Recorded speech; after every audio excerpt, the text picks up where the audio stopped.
بسم اللہ الرحمن الرحیم۔ تمام سامعین کو اسلامی سبق آموز چینل میں خوش آمدید اور محبت و برا۔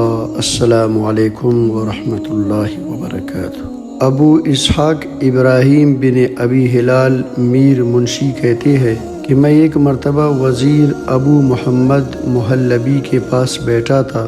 دربار نے آ کر اطلاع دی کہ سید شریف مرتضیٰ رحمۃ اللہ علیہ حاضری کی اجازت چاہتے ہیں۔ وزیر صاحب نے اجازت دے دی اور جب شریف مرتضیٰ اندر آ گئے تو وزیر صاحب کھڑے ہوئے اور بڑے اعزاز اکرام سے ان کو اپنی مسند پر بٹھایا، ان سے باتیں کی اور جب وہ جانے لگے تو کھڑے ہو کر ان کو رخصت کیا۔ وہ چلے گئے۔ تھوڑی ہی دیر گزری تھی کہ دربار نے آ کر اطلاع دی کہ ان کے چھوٹے بھائی سید شریف رضی رحمۃ اللہ علیہ حاضری کی اجازت چاہتے ہیں۔ وزیر صاحب اس وقت کچھ لکھنے میں مشغول ہو گئے تھے۔ اس پرچہ کو جلدی سے ڈال کر اٹھے اور دروازہ تک حیرت زدہ سے ہو کر گئے اور ان کا ہاتھ بڑی تعظیم تکریم سے پکڑا، ان کو اپنے ساتھ لا کر اپنی مسند پر بٹھایا اور خود تواضع سے ان کے سامنے بیٹھے اور بات چیت بڑی توجہ سے کرتے رہے، اور جب وہ اٹھ کر جانے لگے تو دروازہ تک ان کو پہنچانے گئے اور واپس آ کر اپنی جگہ بیٹھ گئے۔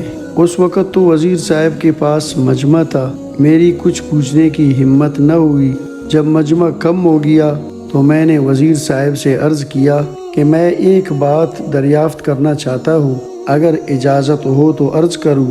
وزیر نے کہا ضرور اجازت ہے، اور غالباً تم یہ پوچھو گے کہ میں نے چھوٹے بھائی کا جتنا اکرام اعزاز کیا اتنا بڑے کا نہیں کیا، حالانکہ وہ علم اور عمر دونوں میں ان سے بڑے ہوئے تھے۔ میں نے کہا یہی سوال ہے۔ وزیر نے کہا سنو، میں نے ایک نہر کھودنے کا حکم دیا تھا، اس کے قریب شریف مرتضیٰ کی زمین بھی تھی، جس کی وجہ سے اس نہر کے مصارف میں سے 16 درم کے قریب حصہ رسد ان کے ذمہ بھی پڑے تھے۔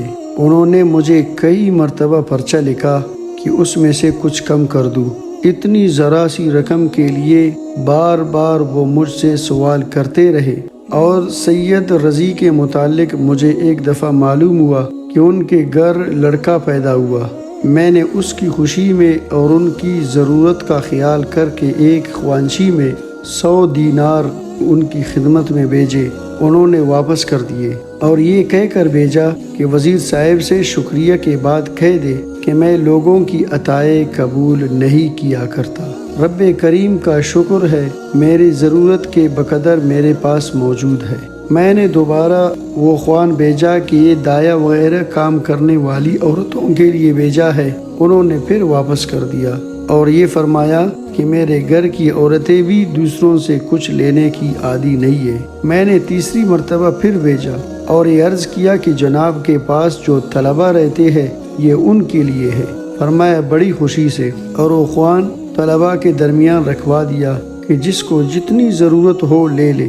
شریف رضی رحمۃ اللہ علیہ کے یہاں طلبہ کا بڑا مجمع رہتا تھا۔ ایک مکان انہوں نے طلبہ کے رہنے کے لیے بنا رکھا تھا، جس کا نام دارالعلوم رکھا تھا۔ اس میں یہ طلبہ رہتے تھے اور ان کی ضروریات کا شریف رضی کی طرف سے انتظام تھا۔ یہ خوان دارالعلوم میں رکھنے کے بعد طلبہ میں سے کوئی بھی نہ اٹھا بجز ایک طالب العلم کے کہ اس نے اٹھ کر خوان میں سے 1 دینار نکالا اور اس کو وہی توڑ کر ذرا سا کونا اس کا اپنے پاس رکھ لیا اور باقی حصہ اسی خوان میں ڈال دیا۔ شریف رضی رحمۃ اللہ علیہ نے اس طالب العلم سے دریافت کیا کہ تمہیں یہ ذرا سی مقدار کس کام کے واسطے درکار تھی؟ اس نے عرض کیا کہ ایک رات میرے پاس چراغ میں جلانے کو تیل نہیں تھا، خزانچی صاحب نہیں ملے، میں فلان دکاندار سے تیل قرض لایا تھا، یہ اس کا قرض ادا کرنا ہے۔ شریف رضی رحمۃ اللہ علیہ نے یہ خبر سن کر طلباء کی تعداد کے موافق اپنے خزانہ کی کنجیاں بنوائی اور ہر طالب العلم کو ایک ایک کنجی خزانہ کی دے دی کہ جس کو جب جتنی ضرورت ہو لے لے۔ خزانچی صاحب سے چندام پوچھنے کی ضرورت نہیں، اور اس خوان کو اسی حال میں کہ 1 دینار اس میں سے ذرا سا ٹوٹا ہوا تھا واپس کر دیا۔